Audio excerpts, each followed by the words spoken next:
लेकिन उधर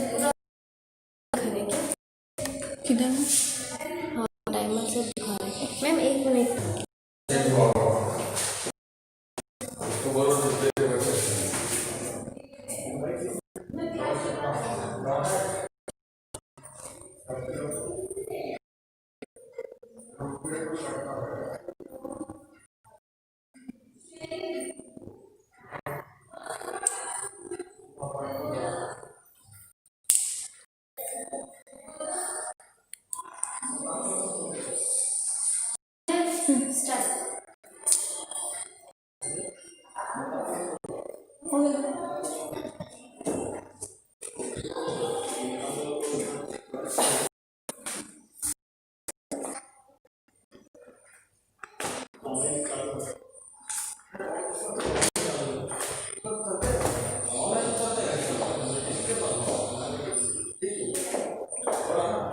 Good morning students, welcome to the class. Sorry for the inconvenience, there were network problem. Let's continue the topic, that is the decentralization in India. In this decentralization, this system introduced in the year 1952. As there were bodies in villages and level, this system, it has been introduced by a committee which has been headed by Mehta. It has been called as a Balwant Rai Mehta committee in the year 1952, and he had introduced this three-tier system. Three-tier system of village and district level government, that is the local government, local self-government. And when he has introduced it, it has been adopted in India, and the first state which has been introduced, this first state which has adopted the system is Rajasthan. In Rajasthan, adopted, and later on in the other states of the country they adopted the system of the village panchayat, except Meghalaya, Mizoram, Nagaland and in the Union territories except the Delhi. So in these areas this system has been adopted, but at the time these local bodies comes totally under in the control of the state government. So they don't have power, they don't have separate power. They were totally dependent on state government for the power and for the revenue. And because of that, there were no regular elections. Local bodies are not getting enough power and revenue for the election. That's why there was no regular election at the time.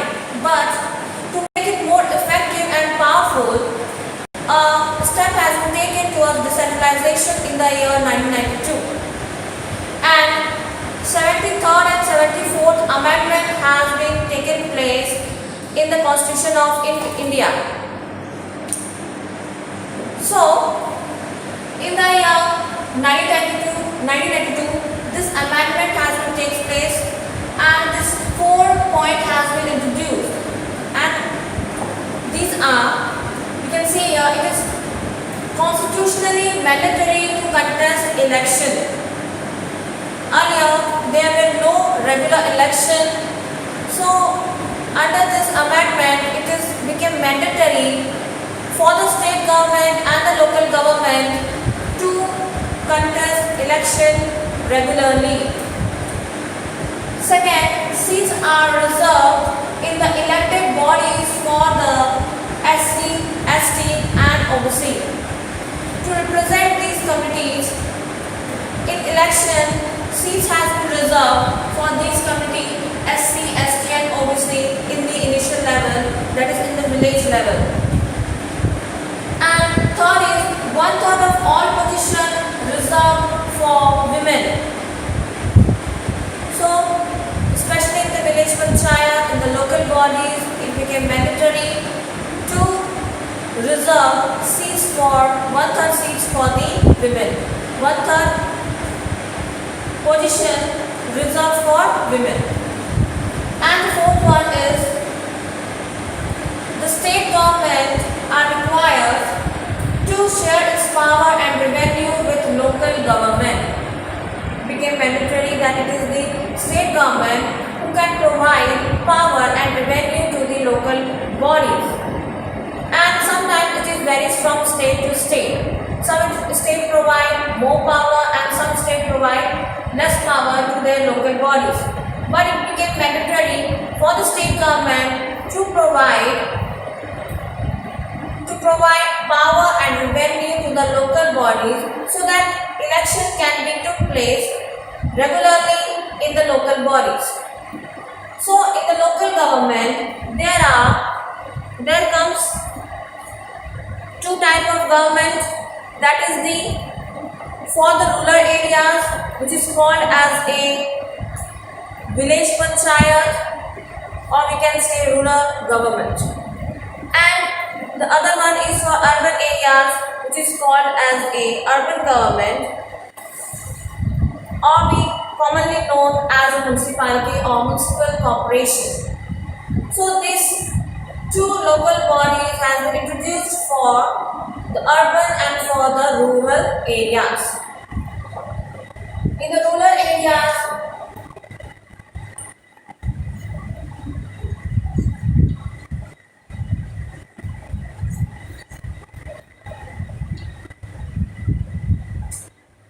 there is Panchayati Raj.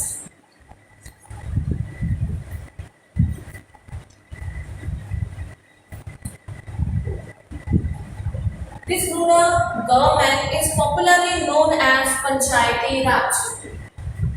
And this Panchayati Raj has a 3 level. That is the first, the Gram Panchayat,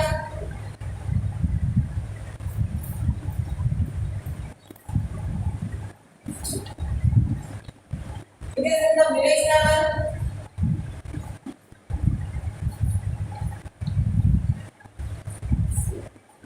Second, village Panchayat Samiti,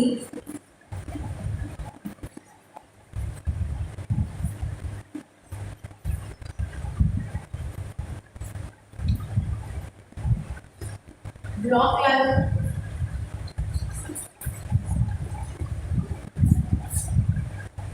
And Zilla Parisar,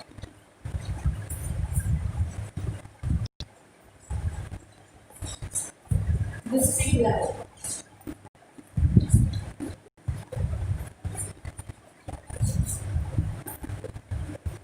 And in urban areas,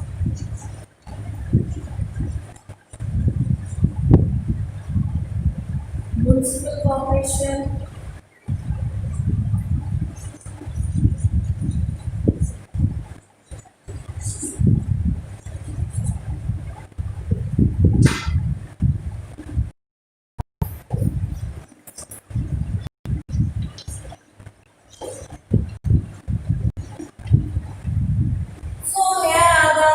system which has been introduced for the rural and the urban area.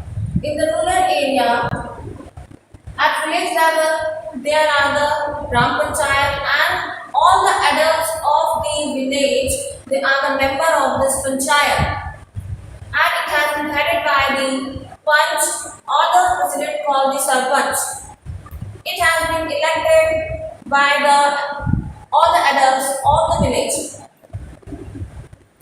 By giving their vote, they elected their Panch or Sarpanch. So this has been done in village level.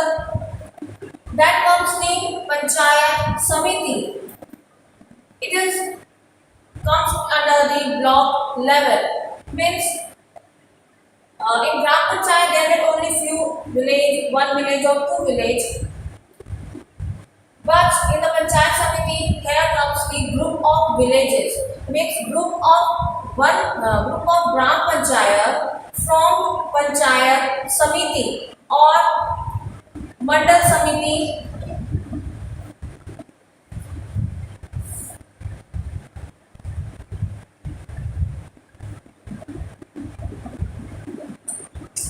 Panchayat Samiti at block level, and in the third, it comes under the district level. It is called as a district Zila Parishad. Various group of block level means group of various Panchayat Samiti form the Zila Parishad at the district level. Means this Panchayati Raj goes from village up to the district level through Gram Panchayat, Panchayat Samiti and the Zila Parishad. In the Zila Parishad, it is the chairperson who is the political head of the Zila Parishad. So, in this way, in Panchayati Raj, three levels has been introduced. That is the Gram Panchayat, Panchayat Samiti and the Zila Parishad. And in urban areas, there is a local body that is called as a municipal corporation or municipality. Municipal corporation is mostly in the mega cities or big cities like the Mumbai, Calcutta, Delhi. In this type of city, we have seen municipal corporation, and in the other cities, we see municipalities. They see the administration in the cities or in towns. In municipal corporation, it is the mayor. It is the mayor who is headed the municipal corporation.